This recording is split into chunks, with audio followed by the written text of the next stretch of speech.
Okay. All right, we're gonna go ahead and call the meeting to order at 7:02 PM. All five board members are present, so proof of quorum is established. First order of business is the approval of the minutes from the two previous meetings, the one March 27th and then the special meeting of April 9th. So would anyone like to make a motion to approve the minutes of the March 27th and April 9th, 2025 meetings? So moved by Kyle, all in favor, please say aye. Aye. Aye, the motion passes unanimously. I'm gonna keep my president's report very brief. I just wanted to acknowledge a couple of things. First of all, I noticed by glancing at the calendar that within the last couple of weeks, we have a number of important religious holidays, and so I wanted to acknowledge that many communities in the building, we've had this concatenance of major holidays that came. So Easter Sunday for Protestants, Catholics, and Orthodox, which is a very unusual coming together of the date there. Obviously Passover ended a little bit before then, and Eid al-Fitr as well. So for our Christian, Jewish, and Muslim communities, you've all had big holidays in the past few weeks. So we wish everyone well who celebrated those events. Second up, I wanted, small-ish thing, but still important is, you'll recall that a few months, I won't say months, ago, the board reversed its decision about, ring-style cameras on the outside of doors, for, whatever purpose, security purposes or to see who's knocking or whatever. But we've noticed that, I don't think anybody, or maybe almost no one, has gone through the official process for doing that, which involves forms and describing the equipment and all that sort of stuff. However, we do notice that there are a number of ring style cameras up on doors. So just a reminder that if you want to put a ring style doorbell camera on your door, that you need to go to the office and make sure that you are submitting the appropriate form and everything like that, so that you're in compliance with that, and so that will avoid your getting a potential violation. So just be aware of that, and that there is a established process and application, quote unquote, to fill out. It's not very in-depth, but it does need to be done. And lastly, of course, I just want to, re-acknowledge, the fact that we did have such a tragic incident in our immediate vicinity. I've been checking the Twitter/X account of Alexandria Police off and on since the homicide took place on Saturday night. I don't have any update on, they have identified the victim in the case, the young man who was killed, but to my knowledge, the investigation is ongoing.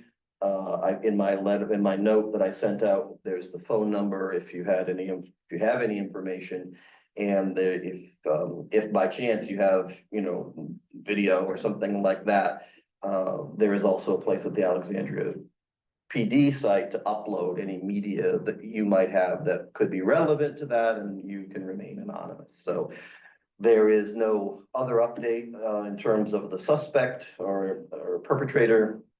And, if we get notice that an arrest has been made, of course, we'll let you know.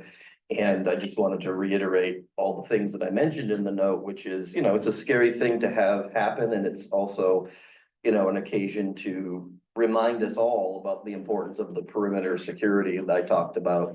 I walked around a couple of days ago and just kind of jiggled all the access doors, the ones that come down from they were all tight. But I know from testimony from people in the past that those doors, you really do have to make sure when you come out that you push them firmly and hear the click, and even just, test it would be the best thing to do. Because I have heard people in the past that if you don't give it a good solid push, it's potentially not going to close and latch fully. And everything else, of course, that I mentioned about the garage doors, and obviously about not letting people trail in behind you in the main doorway. So all those things they're always important, but they kind of get jolted into greater degree of seriousness when something terrible happens in our vicinity. So just particularly for those side doors, which I know can get a little jammy, make sure you just push them firmly and hear them click. And if there's any update on an arrest or something, we'll of course let you know. I heard that there was also, I don't have any more details about this, but in the spirit of just seeing what I saw on the X account, there apparently last night in Cameron Station was a significant event. I don't know if a death was involved, but there were reports of shots fired and there was a helicopter in use. When I saw it, it was 15 hours after the fact, so obviously I didn't notice it, but they said it was Ben Brenneman Park. There were reports of shots fired and helicopters were the helicopter, the APD helicopter was used. So no information on that, but just kind of, another reminder that, nobody's immune from, what's going on in the wider world. So be safe out there and be safe, coming in and out of the place. We got an MCO key, we're good. Like a golden ticket. All right, so that's the president's report. Tonight we have a few things. Some of them are more day-to-day stuff. One is a large policy item. So let's just move on to Owners Open Forum Part 1. And time to entertain your questions, thoughts, platitudes, remarks, exhortations, etc. Online as well. Barbara. Any updates on delinquency report, and are we putting liens on seriously delinquent accounts that are like in, we'll just say, pre-foreclosure? Pre-foreclosure. Yes, we have. Yeah. So yes and yes. And do we have a new delinquency? It's still at the same rate because we're still working on getting the dollars, so it's gonna be steady until I get the monies added to the account. So we're working on it. Other questions? Yeah. I'm working on it. Any questions online? No, I don't see any. All right, I'm just gonna give a couple breaths to see if anybody has an epiphany here. It's not epiphany yet, but it was just Easter. All right, so hearing none, we'll go ahead and close Owners Forum Part 1 and we can move forward.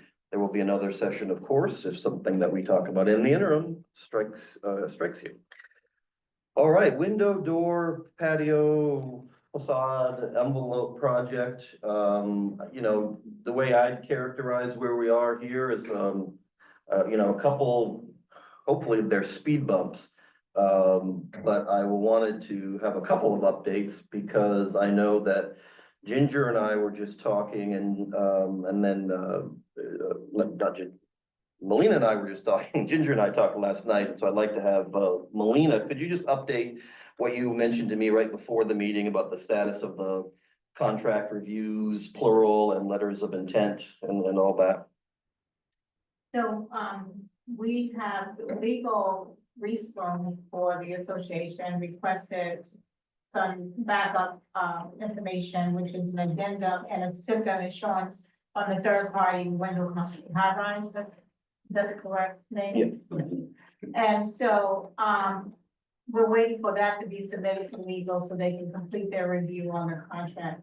However, on the TDL contract, there seems to be confusion on TDL's responsibility when it comes to the project. For example, the association legal team is under the assumption that TDL will be on site every day to supervise the work, and that is not the case.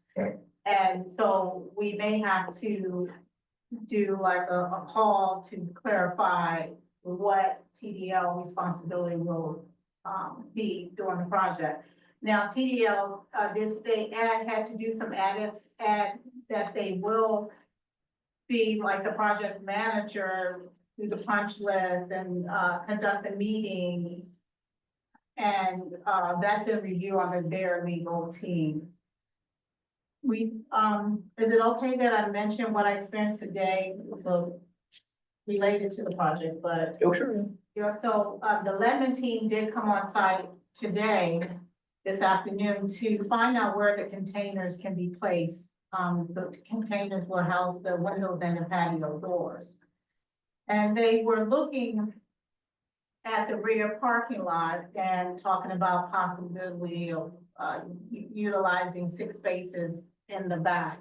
And I recommended that, so no additional spaces can be removed for the residents, 'cause I know that's a sore topic of parking spaces, that they place their dumpster that they're gonna use to throw their debris away by the loading dock, where they can upload the 2 dumpsters there, if the board's okay with that. So they also want So would to, that, I'm sorry, may Yes. I ask a question? Would- Yes. Would that, reduce the amount of parking spaces that they would need to use? yes, From so. 6 to 4? Well, so that's what they're gonna confirm, Okay. because during the in-office conversation, it was 6 spaces. They initially wanted to put it where that garage is and hope that we can reroute the residents, and I said, no, that's not gonna happen, so we need to rethink that. When you say rear, are we talking about the Honda side or the Canterbury side? Canberra, side, Okay, yeah, I would figure we just give them those spots on the Honda side and just give them that side and people still get in and out, but we lose those spots, but they have those spots. Keep it up, and then we keep all the other parking lot clean and normal parking for everybody, but that's just my 2 cents. yeah, so he's gonna,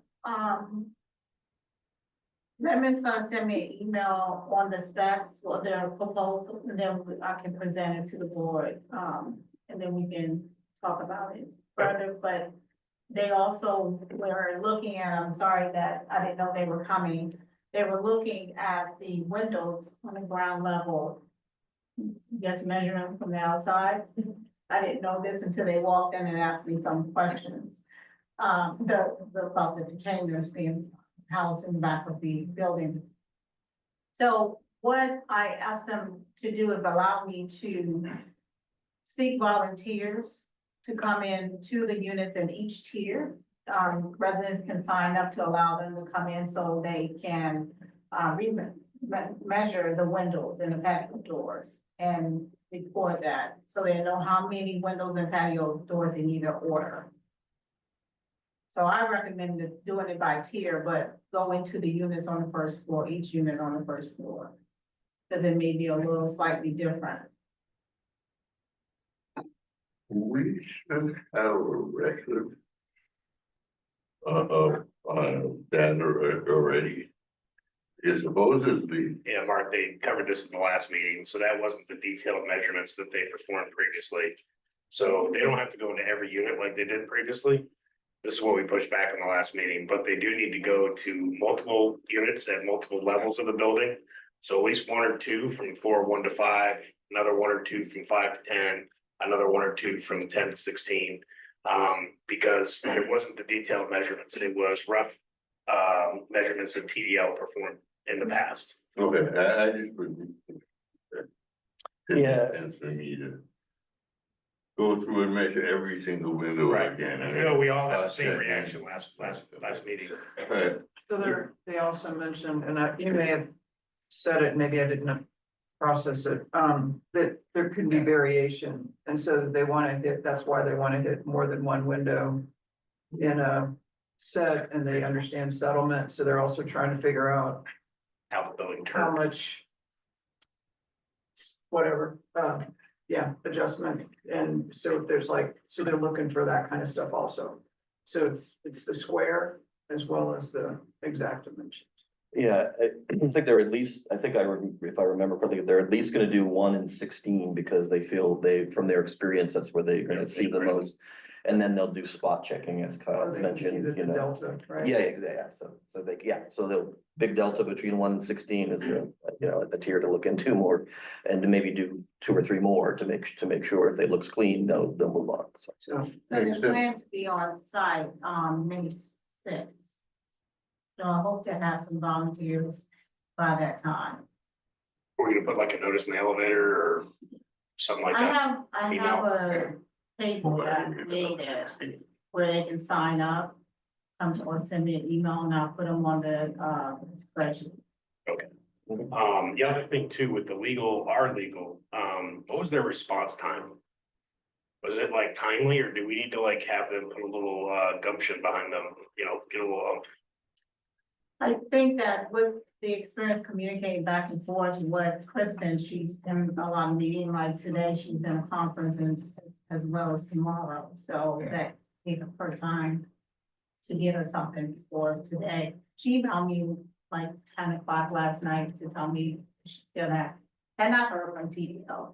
So I had to backtrack, contact Chris, and we sent Jessica a few items and we did like a recap, say what was needed now. So her question was, is the board satisfied with the, LOI?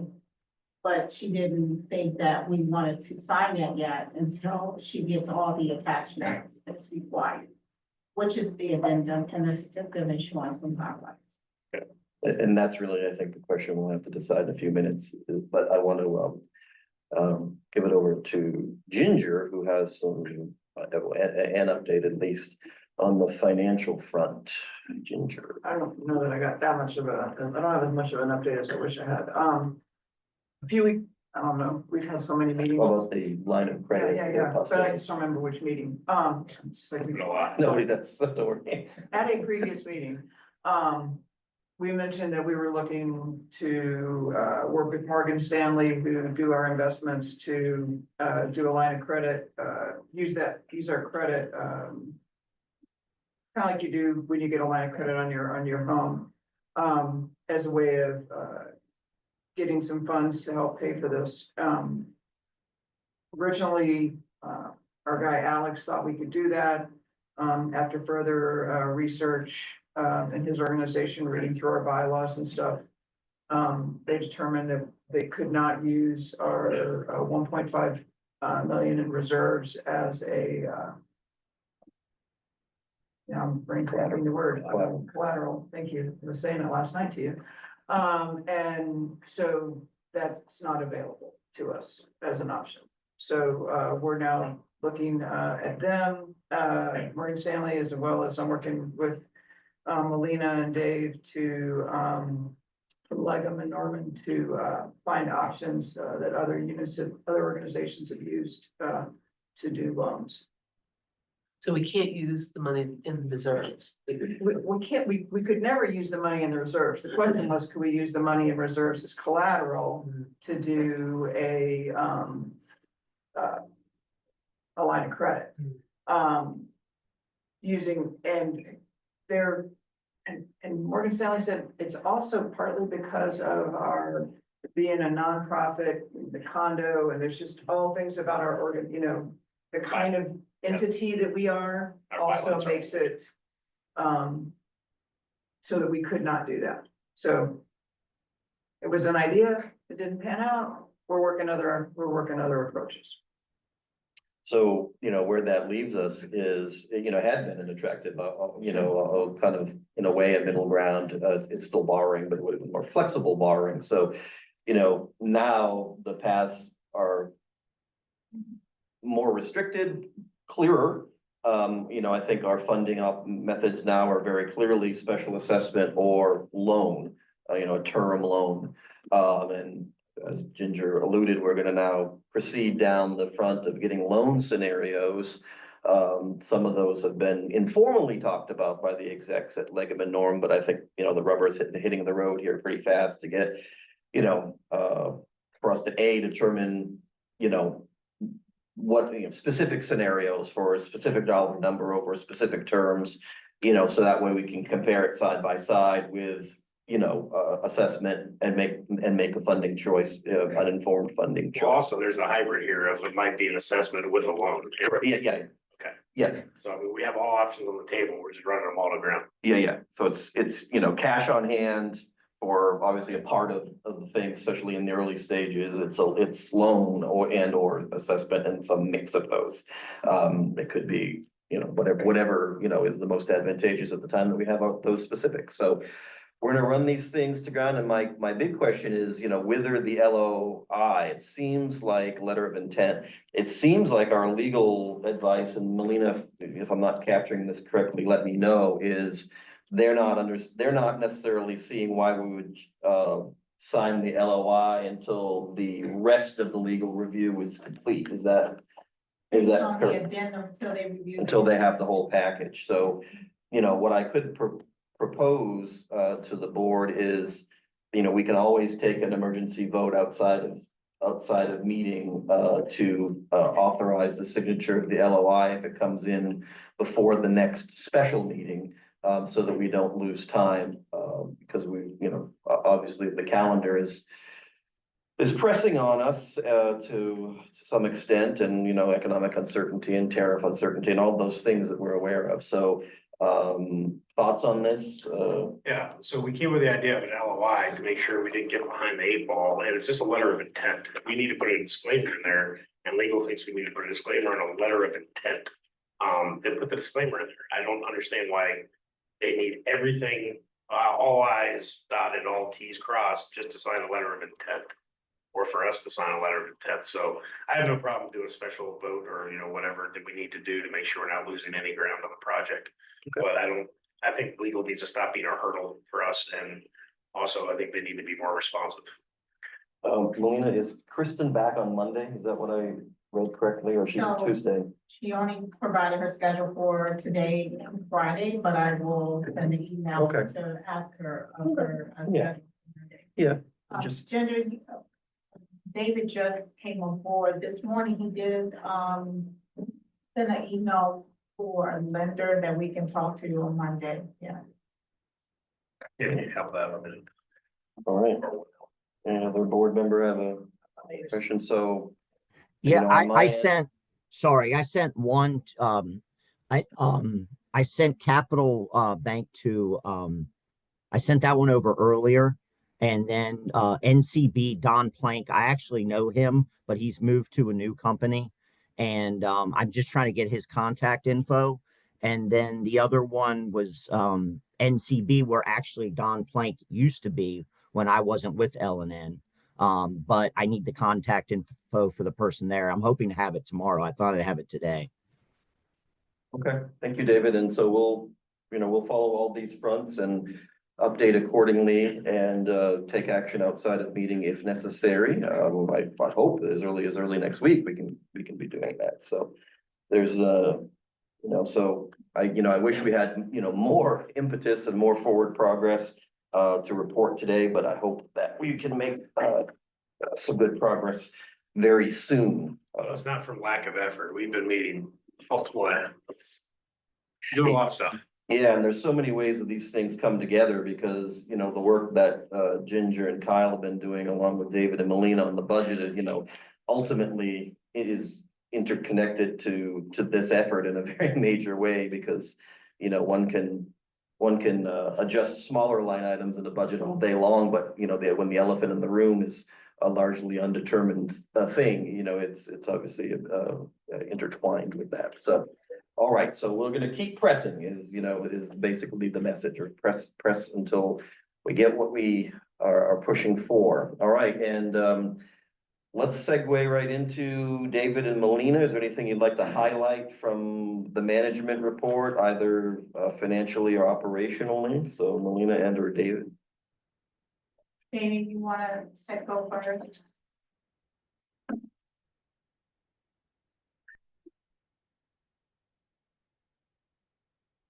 David, you might be on mute.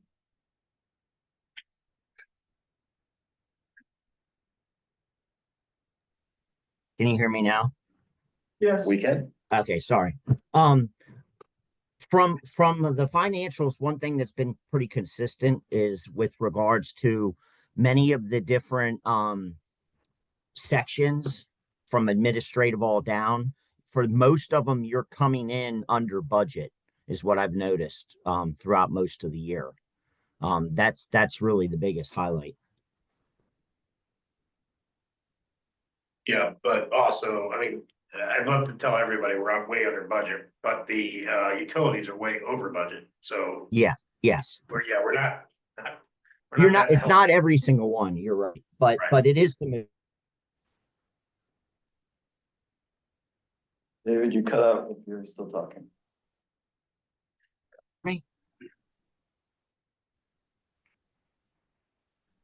Hey, Dave, just one quick question on, and you don't have to answer it now, but start thinking about what's the next date we're gonna sit down and hopefully lock down the next budget. There's a lot of lookups you took from the last several meetings, and I just wanna make sure that like you have all those answers before we actually sit down the next time. It's not worth sitting down again unless you have all those prepared. Okay. Can you hear me now? Cause I was talking, Yes. but obviously I don't think everyone could hear me. Right, Yeah, no, I- that's now fine. we can. Melina sent me an email today and, I gave her one date for next Friday, but I don't know if if we can get everything done. So, Fridays are always the best for me. And, if that's good for any of you, I'll make it work. It's gonna depend on if you have the answers to the questions that we've asked, so. Yeah. If you can have it by next Friday, then I will see what I can do to move things around to support it, but. If you don't have them ready, then there's no point in meeting. Okay. I'll work and get with Melina on, early next week and see if we can make Friday work. And then if you need me to remind you on the lookups, I got a whole write-up on what we're looking for. Okay. Sounds good. Melina, any operational or other highlights? Yes, I have a lot. I just want to let everyone know that the February, March financial and balance report is uploaded on the Hallmark website. If you would like to go view them there.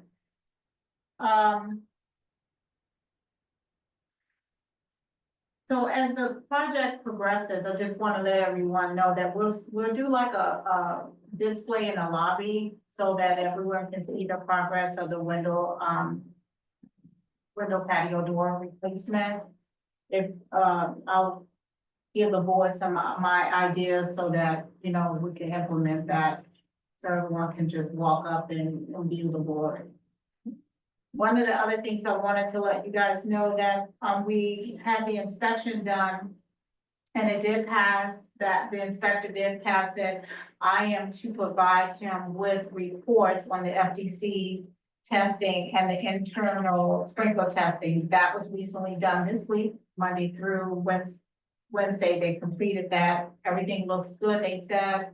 So I will email that work order to the Alexandria inspector so that he can take those things off his report.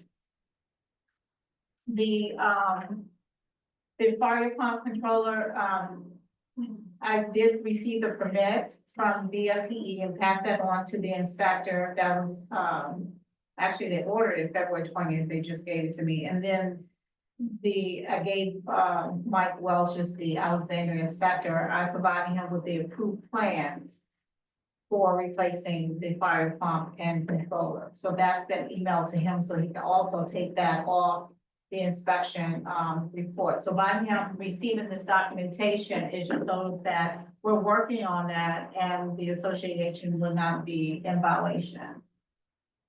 So we're gonna avoid all the fines and. Yes, all that. Okay. because we have And Brian, reports showing the work is in progress. So Clipper's been out doing work around the community. The roll-off project was successful. We will return, bring that back in September. Sheila emailed me last night, because tomorrow I will be out in the office. Sheila emailed me, said she will sit in for me. But there are some other dates that I will put in an email to the community where I will be out of the office. Of course, on Memorial Day, the office will be closed. And Cal already talked about the draft budget, so I'm not gonna cover that. Insurance renewal for the association. I completed the renewal application, so the broker should be out there searching for best price for insurance rates for the association. So I'm looking for his email or feedback on that. does broker think they might have an idea of what we're looking at before the annual meeting? So, he did mention in the email that there's a possibility of a 15% increase No, I don't think it's going down, but from where Yeah. you guys are now, yes. but 2 years ago, we had a 350% increase, so. I'll take 15 over 350. Just want to remind everyone, the annual meeting is May 19th at 7 p.m. Also, the Meet the Candidates was uploaded on YouTube this morning. If anyone wants to review that again, or if you were not able to attend, you certainly can go on YouTube. I'm sorry, click the link that I sent this morning so that you can view it on YouTube. That is all that. We talked the Studebaker issue, You want to talk about the Studebaker issue? can we? Cause it, Well, first, I don't know what the issue well, the is. maintenance, the batteries and stuff. Okay, so I don't know what the issue is. I don't know Alright. if it's the batteries or the transmitter. So I had like 11, so what Ginger is talking about, we're starting, Studebaker is starting to drum up a list of units that are not transmitting properly to their system. So it could be that, they can't tell the usage, or the transmitter is bad, or as she's mentioning, the battery could be bad in the unit itself. So, Evan may reach out to a couple unit owners just to test and see if it's their battery. But we are going to schedule a day where a technician will be out to check most of the units to see one way or the other, if it's the battery, the transmitter needs to be replaced, or maybe the rewiring, because I know that, Paul Marks, the electrician that we use, he said the wire was crossed, and that's why there was some issue with it. So it could be a variety of things, so I will not know until a technician comes out to So verify that. the reason I'm bringing it up is Melina's getting notices that certain people's basically the readers aren't sending any message, and I got my bill a month ago and it was like I owed $4. And I said, well, that's pretty cool, but that's probably wrong. And then this month I owed $7 or something. So I was like, that's pretty cool too, but I know that's wrong. So she then looked at her, like last month I wasn't on the list, and this month my unit was on the list. So if I was thinking about it, and Barbara, you may remember, but in my head, it was around 2010 that we did the work on the electrical panels, and I don't know if we touched the Studebaker readers or not, okay? We did. So, I don't know the last time those batteries were replaced, so I didn't know there was a battery, but Melina has since showed me on one that had to get, on the panel that had to get replaced, there's a battery in there. If there's a battery in there, and it hadn't been changed in 15, 20 years, it's not surprising, and they probably, if and when they ever replace those batteries, probably did them around the same time. So if we got a bunch of units, I'm not saying it's the reason, because you haven't got it figured out yet, but it wouldn't surprise me, and I'm no engineer, that, you know, they might kind of go bad around the same time. So because they all got replaced around the same time. So just saying, if you get a friendly reminder, if as a resident, you get a Studebaker bill and it is highly unusually low, it's probably not because you got efficient all of a sudden.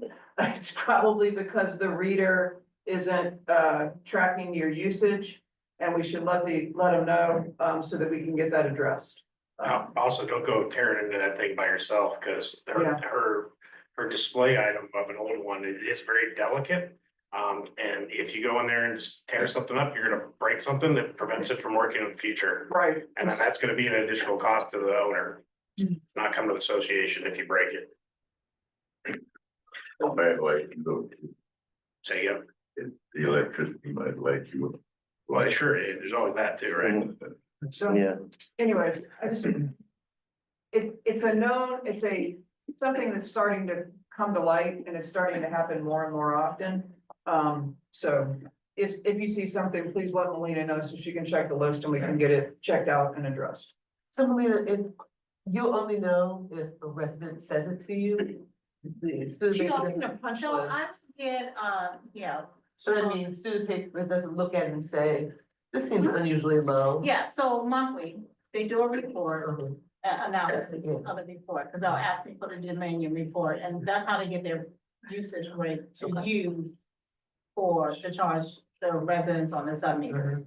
And so there's a spreadsheet, and then if there is some unusual rates or, Variance or something? I guess transmission to the transmitter to their system, they'll let me know Oh. that most likely there's a problem at the box, but I've had residents tell me, oh, my bill is extremely high or extremely low. So I have to only troubleshoot with extremely high to ask the simple question, how you plug in and use anything that's new, or can you just call customer service and maybe they can send a technician out to look at that. So I've had various responses back from them as far as a report on issues, various issues. But that big one is the one that Ginger is talking about where it's common, it just started growing all of a sudden. It's that one or Oh, two decrease. units, it's like 7, 8, Mine just Yeah, dropped. it's 11 now. it's 11. Yeah, Yeah, the list It's growing. is starting to grow. yeah. Oh, okay. That's what I'm trying to say is her list is growing, the number of people that their things aren't sending signal. So if it's growing, you know, if you see it, let her know, we can get it checked out, we can get it addressed. I'm assuming that at the end of the day, they're getting their money out of the building. So if Oh, they're yeah. not getting it from us, they're taking it out of the homeowner's fees. So I'd rather each person pay their own bill and that the building only pay the common stuff. So Associates still pay the power bill. we still pay the power bill, so raise your hand, we'll get it fixed. All right. Could always just say we've all gone off grid, right? And you know, what do you mean? I didn't mean to sidebar. it. No, it's a good issue, and it seems like a growing issue. Okay, well, thank you. All right, next up, some general business, the first of which being this pool, cleaning, repairs and supplies. Looks like, we're looking at a grand total of 8,603.70, but Melina, you had sent some correspondence to us, but there had been some questions, so I wanna, before asking for a motion here, I'd like to Yes, address whatever There were concerns. two different- Yes, exactly. What's the difference? So it's not an It's not 8 cents, it's like a 5 thing, 5.3 something is the number, I think. Because the defibrillator that they want to get is like the Rolls Royce of defibrillators with its own case and its own sign and its own everything. Okay, I think we need a defibrillator probably in this room or in the lobby more so than the pool. But either way, we should probably have one that can move or two, both places. Melina's been working on that. Also, the good thing she did was she went through with all the caulking and all the different things that they had to do for the pool. She found out like, hey, you gotta do this, and it should be good for 3 years. You gotta do this one, this should be good for 5 years. And so it's just, unfortunately, we got slapped with, hey, all these things need to be done. Luckily, in general repairs for the budget, we have enough gap this budget year to get it done. I don't know if the percentage, I'm gonna say close to half of the things that are there need to be done for us just to be able to open the pool this year. I don't think anybody wants the pool to be closed, so minus the defibrillator, I would move that we support executing the proposal. all right, and what is the final number of Sans defibrillator? Oh, well, with sales tax, it's gonna take them, gonna have to do some calculations. So. Or do we just need to get an updated quote? We can do it by email. We can do that. Okay. It's $34.95 to answer your question. Okay, So that's it'll that. be minus that. Okay, so shall we say that we'll get an official enumerated quote and we'll just dispense with it by an email vote within the next, hopefully within Well, the does next it week? have to be an exact dollar amount? Could we I do mean, like no, not like, to exceed? not to exceed would work too, so if We do anyone, not to exceed. I can do a quick math to figure out just a minus. 6. yeah, I would prefer that, and then Melina could just go forth and do it. So if I do We also talked about that it's not required in Virginia, but because, as you mentioned, because it's mentioned in this contract, we just might as well go ahead and place one in specific areas around the community. Right, we'll do that in our own court by doing it through them. Yeah, Yeah, rather than being a Premier Aquatics. So their quote was 8,603, and then I minus the 3,495 for the defibrillator. So we left the sales taxes flat, so if we do a not to exceed, it'll be that number or less. So that would be, not to exceed, Tom, would be $5,108.70.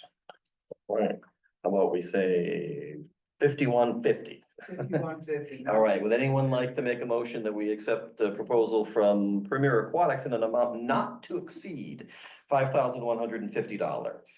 So moved. So moved, we'll call it Ginger. All those in favor, please say aye. Aye. Aye. Any opposed? No. Passes unanimously. So Ginger, you got yourself that authorization there, and we'll do the defibrillator question under separate cover.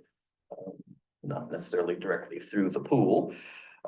This next one on the list is intriguing. I don't know necessarily that we need to do anything tonight other than just to make people aware of it, but we do have a proposal from a professional parliamentarian, which sounds like a side gig in the making.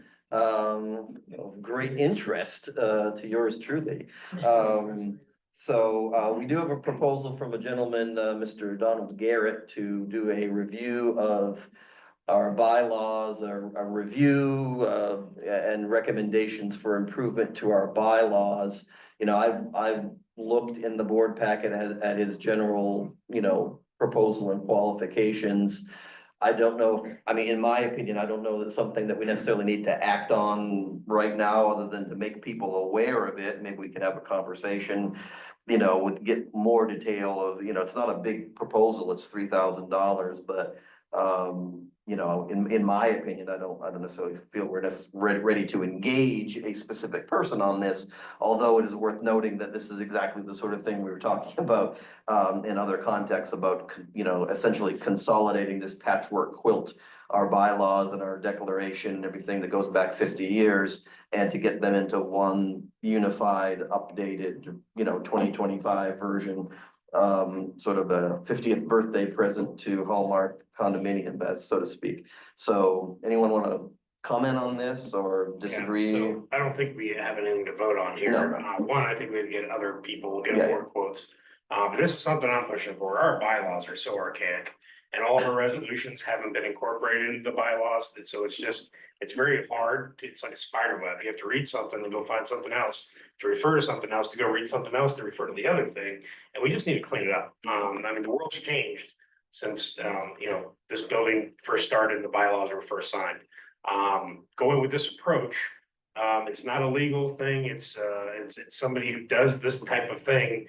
If you read the board package, you'll see that, literally, it's almost from like the birth of man. He put down everything he's worked on in I don't know how many years, but it's a couple decades. So clearly that's the experience. We're looking to get somebody to come in and look at the bylaws, take all the resolutions, put them together, make it make sense, make it legal, obviously, and then just update it. So we're not trying to change things or anything like that, but I think it's time that we need to update our bylaws into. No, there's some changes we gotta do. Like, I don't think we need to mail ballots anymore. There's Yeah. a lot of other, the world's changed. Modernizing. Yeah. I Yeah, think there's some updating and modernizing that could be done. Yeah, Correct. So I do believe, I don't want to say we're not gonna change. I Yeah. disagree with that comment. I safe. We're gonna evolve. But Yeah. we're not doing holistic changes of. Yeah, not holistic change, yeah, more updating, modernizing. yeah, and there will be cost savings too, because, to your point, plural, let's just say $3,000, plus there will be some legal review at the end.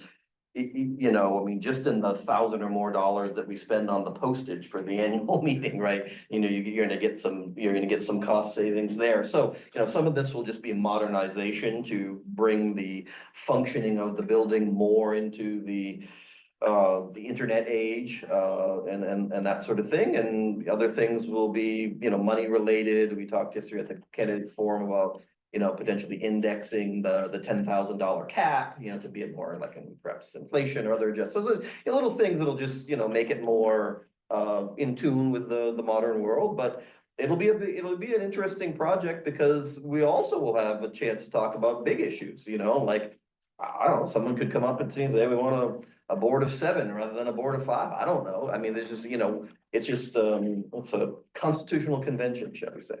I'm intrigued by Mr. Parliamentarian man, Garrett. He gave a 2022 presentation called Who Was Robert Anyway? Of Robert's Rules of Order. So that must have been a hot one.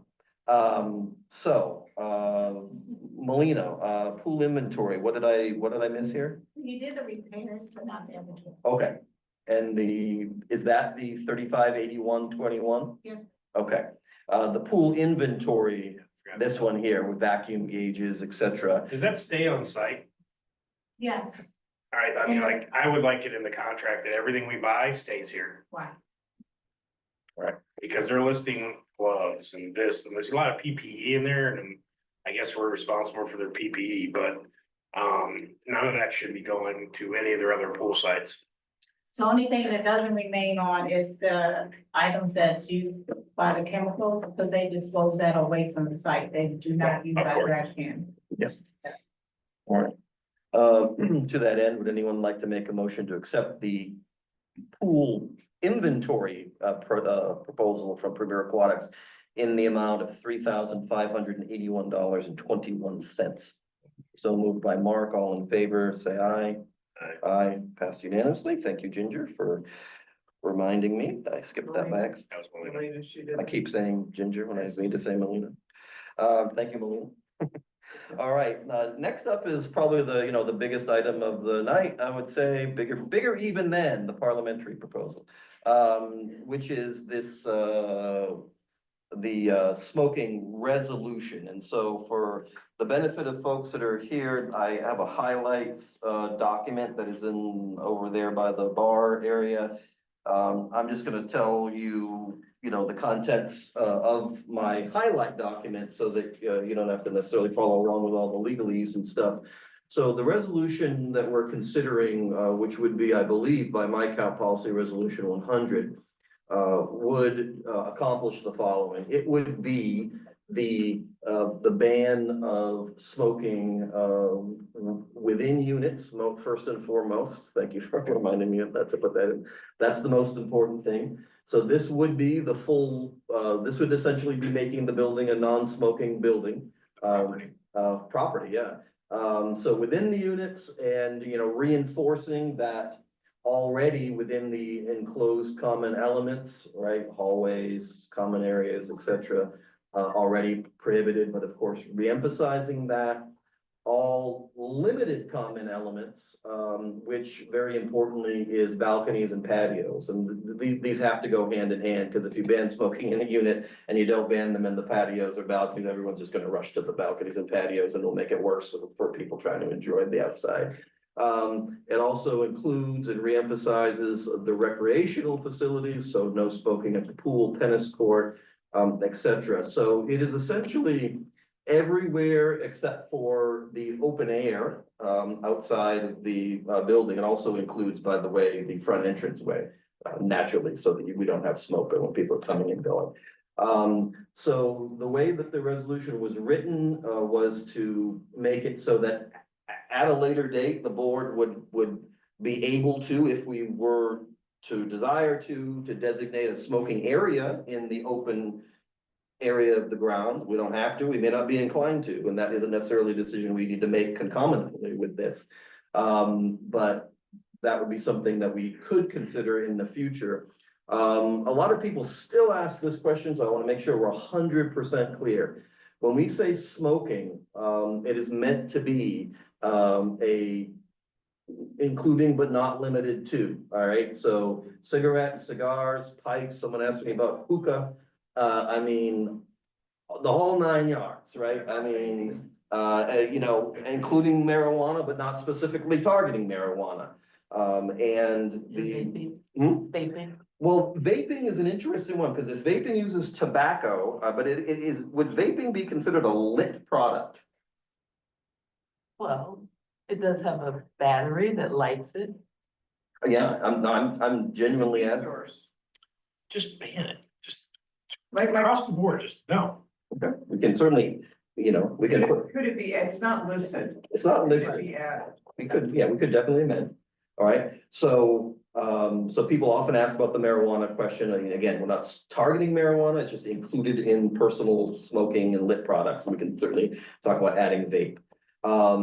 Of course, if you have a medical accommodation that you can document for, medicinal cannabis, that would be something that you could bring to the board's and management's attention. It excludes going on to the fourth, cooking smoke, so long as, of course, you would use it within the framework of our existing rules and the fire code, i.e. the little small camping style grills. Like any other rule, owners and residents are responsible for their tenants and or guests.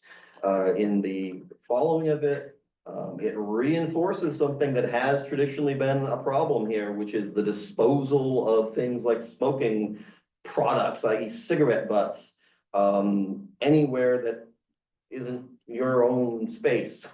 So please, I can't emphasize enough how gross it is, even on the 6th floor. I know for our 1st floor friends, it's even bigger problem, but even on the 6th floor, I've had the wind blow a cigarette butt, while I was out there, and it's just a gross thing to have to experience, and the people on the 1st floor get it, in spades. And so really want to emphasize that is a unneighborly thing to do, and it's against the rules.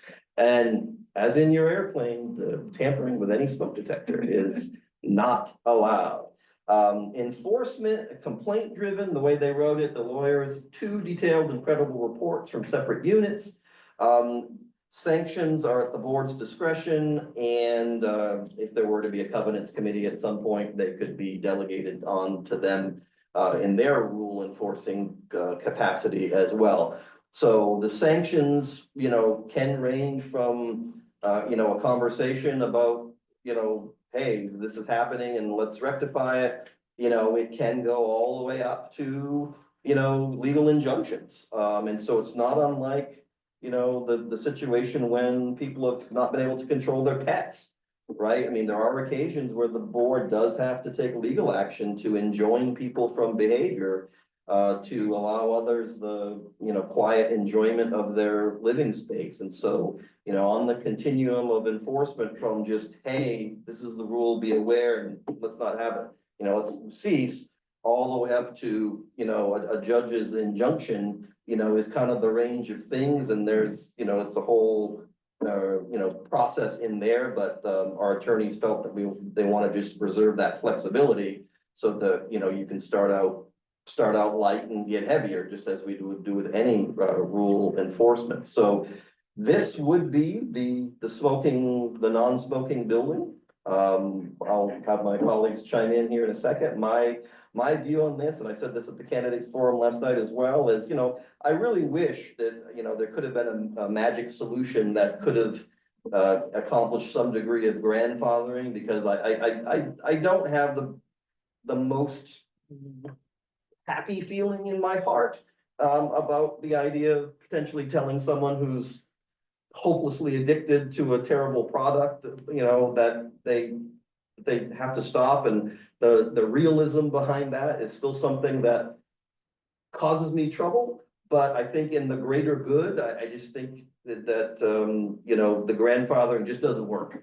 I said last night, if you're sitting next to someone who's smoking and it's making your life miserable, we pass a resolution and there's a exemption for your neighbor because they've been, living here for 30 years. It doesn't really do much for you or your lungs or your health.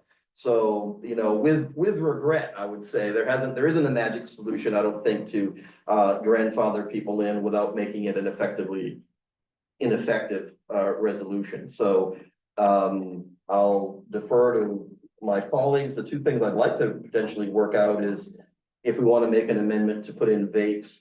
Also, these things all default to effective on adoption, but we can also we could change that if we wanted to do a grace period, just for communications purposes, more or less. So board members, this is the resolution. We have the full text, we have the summary. So thoughts?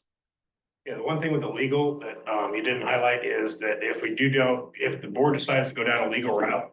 And the association wins the legal route, the person's gonna be subject to paying all the association's legal fees. It's just gonna be a smoke-free property. We didn't have anything about when it's instituted, so if we do wanna give people a grace period, I'm open to that, otherwise. Cut the line and call it a day. My 2 cents. Are we going to provide a smoking area someplace away from the building? It's not written in it. It's not in this resolution. It would be within our remit You can go to, across the sidewalk or you can go over a fence. Those are your 2 options. I mean, we could designate it. It's not in this resolution. The way it's written is such that we could make such a designation. Other thought? You can't have the dog area. No, absolutely not. Dog area is sacrosanct. All right. I would suggest then, and as a way, you know me, I do like to keep it tight on the procedure. I would like to treat it for Valerie's ease as the secretary. I have a paper copy in front of me. How about if we do make an amendment, I'll simply write it on here and hand it to Valerie, and we'll treat that as the authoritative thing. So the first thing I want to ask is, at the very end of the resolution, it says, is effective immediately. Do we want to say, effective 30, 60 days after its adoption, or it's just really a communications thing? It's not going to change the substance issue, just so that we don't, someone doesn't wake up tomorrow and miss the board meeting and, I just want to make sure it's a communications period is all I'm really thinking about. So I have no dog in the hunt as far as whether it's 30, 45, 15, 60. I just don't necessarily think it should be immediate, just so we can put some signs up. I mean, next week's May, so. I don't know, before Memorial Day or June 1st, make it I simple. mean, we could say June 1st.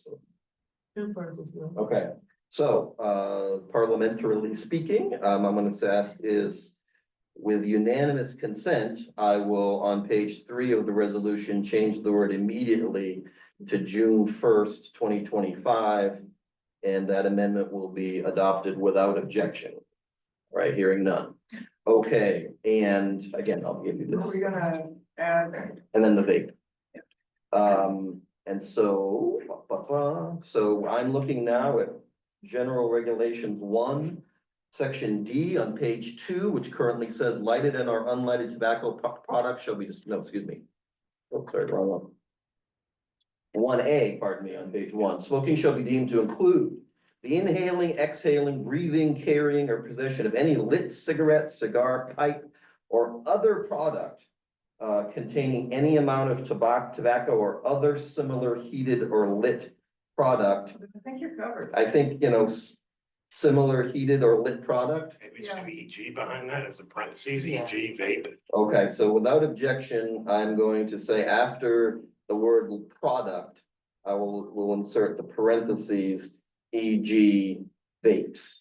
Comma, et cetera, Vape. in case the industry comes up with something. new. Okay, so, But I think the fact that they have a heated whatever, Yeah, so heated versus lit. no, I do agree with you. We'll double cover ourselves by, so without objection, we'll amend the proposed resolution to include after the word product on 1A, e.g. vape, etc., close parentheses. Is there anybody else who on the board would like to have an offer an amendment or a thought before I ask for the ayes and nays? Okay, that being said, would anyone like to make the motion that the board adopt this policy resolution tentatively numbered 100 smoking policy as just amended? So moved by Kyle Miller. And all those in favor, please indicate by saying aye. Aye. Aye. Any opposed? No.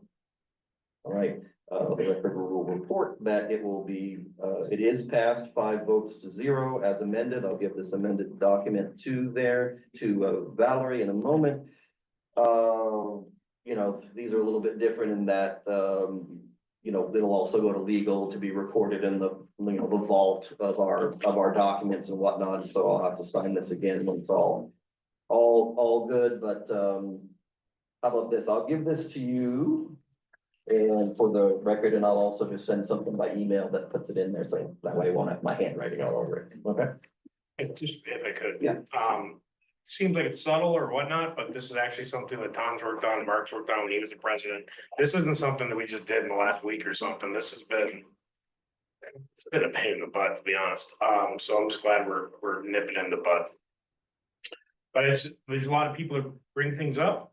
And we've been listening to you, we've been working, and people don't think like the board moves fast enough. But we only move as fast as lawyers let us move sometimes, and it's kind of one of those things. All right. That brings us to open forum part 2. So the floor is again open for owners and residents to ask their questions or make their comments, in person or online. Eleonora. Yeah, Leonora, I didn't want to wait, so will the vote will open Memorial Day weekend? I mean, we talked about cleaning and all that, like the official date. I believe we're still on track for a Memorial Day weekend opening of the pool. Yes, Yeah, yes, for right now. yeah, unless something What comes I up. have to do is immediately get the signature, so I can forward it over, so they can call the inspector. That will. ASAP, so we can get it up. Right. So I will let everyone know. Barbara. Marina, I'm sorry, I didn't hear what you were asking for volunteers for. So, Ledman wanted volunteers so they can go in the unit and measure the window and. So just to accompany people going into units, is that? Volunteer your unit to be measured. Your units. Oh, Got it. I was a little Okay. unclear on that too. but- Yeah, thank you. Yeah. That's okay. No Sorry clarity about the whatsoever. confusion. So the TDL measurements were like rough openings and Yeah, the no, window I company was understand. precise. Yeah, no, I just wasn't clear on like exactly what it was that we might be volunteering for. Versus saying, we're gonna come measure your unit, it's. If people will volunteer, then we have less people that we have to kind of Barge in. Yeah. voluntold Voluntold, somebody. Understood. So that we're trying to limit the voluntold or volunbegged. So you're looking for volunteers kind of Yeah, I throughout have the a building. sign-up Just want sheet different To come tiers get your represented. window open Yeah. and measured. Does that give you any Thank you. priority? That's right. No priority is given on that. And we were talking at the plan the last meeting of trying to start with any of the tiers that we know are the worst ones, start with those. Yeah, So they were gonna go back with their initial planning when they sit down with us as going with that because TDL has that information. So we are gonna start with the worst case Okay, tier. and I think tentatively we've kind of identified that as 11 and 12, right, so far. All right, And Mark, I do have that book that you're speaking of, the binder, where the prior information was reported on each. yes. All right, other questions? You know. yeah, because that'll be very useful to them. to go through. All right, other questions? Were you up first? Yes, sure, yes, sir. Patrick O'Brien, 1108. I'd like to suggest that regarding the bylaws, that you put AI to its test. See if AI can work out, bringing it all together. I think that's a great idea. Cheaper. That's I right. think our bylaws prevent AI. I think that, well, the first thing we have to do is get something with, I think it's called OCR, but you have to get something that can recognize the typeface, you know, literally typed on a typewriter documents. And get them sucked in, and then you have to read through it and make sure it actually transcribed everything correctly. So we've got that. We have that bringing the 70s into the 2025s. As well as like, that's one, and then two, incorporating now 100 amendments into the base document, and then trying to figure out all the things that pointed at each other and cross topics, but your point is valid. We could probably, technology could probably help whoever ultimately takes on that project. I do want to explain that there's two sides to this, and I'm not trying to insult anyone's intelligence. So parliamentarians will only look at your rules as far as how your meetings are conducted, voting. The legal side, Reese Broom will look at new laws that need to be implemented in your bylaws and so forth. So that's how it's broken. So those two teams will work together to collaborate, your bylaws. Except that one of them costs $3,000 total and the other one costs $500 an hour. So we'll have to manage that one. Yes, ma'am. Yeah, this is Aisha, 909. Do we have a bid value for the vendors? I'm sorry, this might have been discussed. Sure, yeah, it's give or take, it's about $4 million. It's 3.9, then there's some other things add on that get to what, 4.2? It's 4.2, 4.2 and a half, or 3, depending on when we sign the contract and what our loan rates and everything else are. So 4.25 is the rough estimate. Barbara Rosa. So I know you just passed a smoking resolution and I'm definitely a supporter, but I just don't understand why vaping needs to be included in that, because it would almost seem like that's a little bit of an off-ramp. If you've got smokers who aren't going to be grandfathered in, at least they could maybe switch to vaping, and that's not something that's going to impact, the other people around, right? My only counter to that would be you can put tobacco and vaping, and then they can just be like, I'm vaping, but yeah, you're vaping tobacco. Right, and you could put weed and vape And in. you can also put weed in it, you can put. And there's still smoke. Yeah, But if it's good for the goose, it's good for the gander, it's just to be everybody, just nip it in the bud, it's done. Yeah.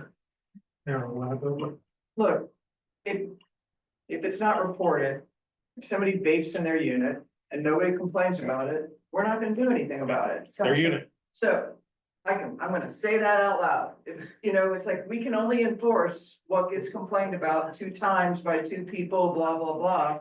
So if you're vaping in your unit and nobody else notices, That's your win. that's no harm, no foul. Yeah. Is that fair? Duly noted. It's kind of like, Don't do it at the pool though. Or the dog. it's kind of like, if my cats gain a lot of weight and they go cumulatively over 25 pounds, I mean, if nobody knows it and doesn't bother anybody, then that's not gonna be an issue. But now we know. But they're little. That actually sounds a little less draconian, just Sure. with those additional comments. All right. I'm gonna get to Eleonora in a second, but I want to see if there's anyone that's been waiting online first. No. No, okay, Eleonora. Just. I'm sorry, Alex, were you next? Yeah, Alex. Alex, then Eleonora, sorry about that. Thanks. So, it seems to me like you're talking $3,000 to have somebody review the bylaws, engage a parliamentarian. I get that's roughly $15 per resident, not a huge amount of money, but it seems like that's probably something that we have the ability to do as a community here. And it also seems like we would need the flexibility to engage maybe over multiple sessions with someone and even have the board identify like strategic areas that it may consider future modifications rather than just dump everything into a document, give it to us and give us some recommendations and you take your $2,000 and ride off into the sunset. So has the board discussed that or considered alternatives like making a call for volunteers among the community here to work on a project like that? I would just say that we're kicking off the discussion of updating the bylaws, and this was the kickoff. As far as people want to volunteer and help out, yeah, let's do it. We're all about volunteers. The volunteering in this building isn't like that rampant, if you will. So if you want to help out with that, yeah, we'll sign you up. Yeah, I'm willing to volunteer. Sweet. But the whole idea was to update the bylaws, like Ginger was saying, it's twofold, and Melina was also saying, is we gotta update them to bring them into today's world, but then the same token, make sure they're all legal and everything as well. At some point, legal is gonna have to have a portion of it. We're not gonna get out of that. And we have to per the Commonwealth law, so, and you're a lawyer, so I'm sure you're already aware of that anyway, so. But yeah, this is our kickoff of, we wanna bring our bylaws into, if not this century, at least the nineties. Yeah, I was gonna say. And I don't know if you The get a internet chance to look age. at the board packet, Alec, but it was a multi-phased proposal where there would be understanding what our asks were, where our focus areas were, and then there was like, it was like a three-phase thing. It wasn't like just, I'm just gonna take what you give me and dump it and then give you a bill. It was, let's collaborate, what do you so the things that you mentioned were all part of the plan. It was actually three separate, like Phases. phase billing and phases and whatever. So, but your points are all valid. Yeah, also his phases weren't measured in days, they were measured in several months, and it was like a year to. Yeah, and it was gonna be an iterative, collaborative process. So, but thank you. Yeah, I think my point though is if we as a community can do the majority of the heavy lifting rather than paying someone $3,000 and then paying another $500 an hour for council to go through and see how they feel about the modifications and weigh in on that. It just seems like there's a tremendous cost savings opportunity here, again, for people that are interested. I'm all about it. I tried to get people to plant flowers a couple of years ago and I was shot down. You wanna start mowing some grass? I'll do it with you. Like, there's tons of cost savings we can do, but the volunteering to do those things is not here. Eleanor, you were next. Yeah, just a question with regarding the window and envelope and all that. So we had, to my knowledge, maybe it's not quite accurate, like 5 units that they were recently completely redone. So those will be redone again, or are you spending money on that? Windows patio, you mean? Yeah, Yes. it's like 505, the. Oh, no, those won't be. Oh, the test units. No, we The don't. test units and the fire units, no, they won't be. No, touched. they There's don't. only 3. Yeah, we don't need to do those again. No, absolutely not. Okay. All right. Barbara. Just kind of a footnote to Alex's thought. The board has the capability to create subcommittees kind of at your discretion. And it could be that a committee dealing with the bylaws might be an appropriate way to go. Where, you have the opportunity to kind of take advantage of the folks who are willing to volunteer, who actually have some expertise in that area. Create a committee, and then, you've got a little bit of accountability. Yeah, and it's funny because that very process is also ambiguous in our laws, because the bylaws state that the president of the association may appoint members of a committee, but then there's a policy resolution, 80 policy resolutions later that says that that's a board responsibility.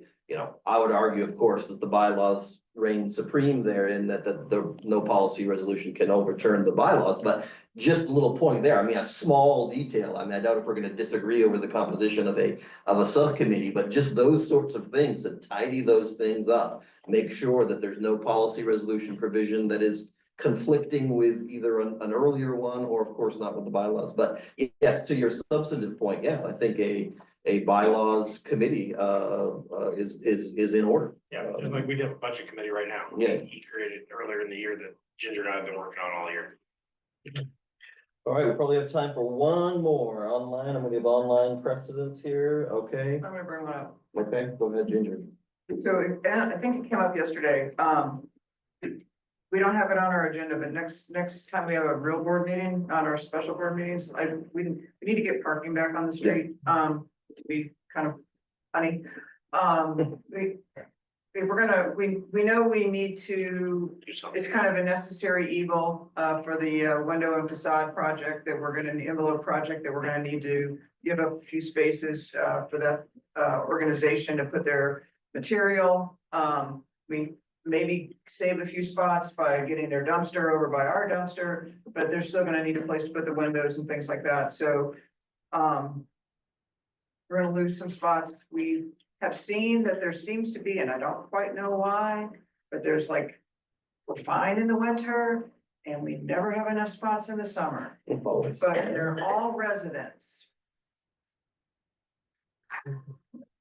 Where they, I guess they all go, maybe to me, again, maybe it's our snowbirds, maybe it's people like leave and then they come back. But like, the amount of parking spots, I mean, you can find parking right Oh, yes. now. You can't find parking in July, I just don't know why, Yeah. but guess when we're doing our window project, in July. So I think we have kicked the can because we've been busy doing other things. We need to do two things at once, and we need to bring that back onto our agenda, and that's all I'd like to say. Yeah, fair. Absolutely. Let's consider it done.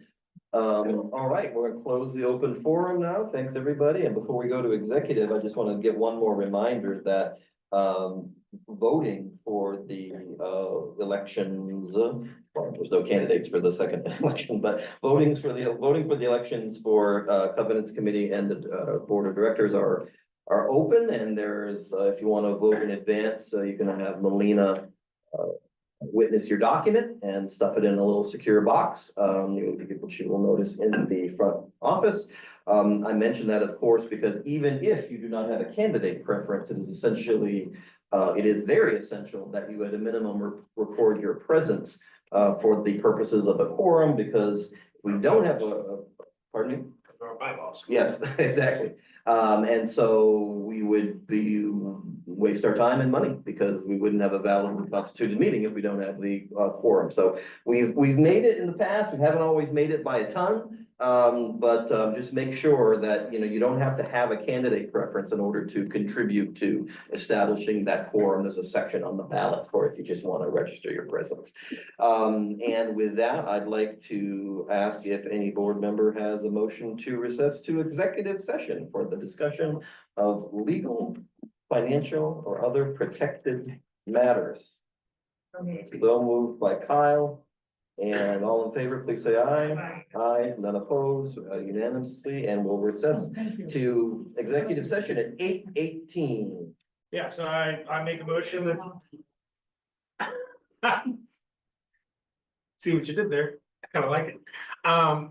I make a motion that we approve the two waivers discussed during executive session in order to expedite funding and getting accounts updated with the minimal reason of not having to prolong the request. All right, so moved by Kyle.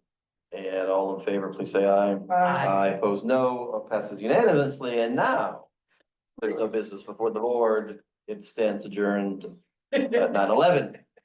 Yeah, Glad it was empty. all right.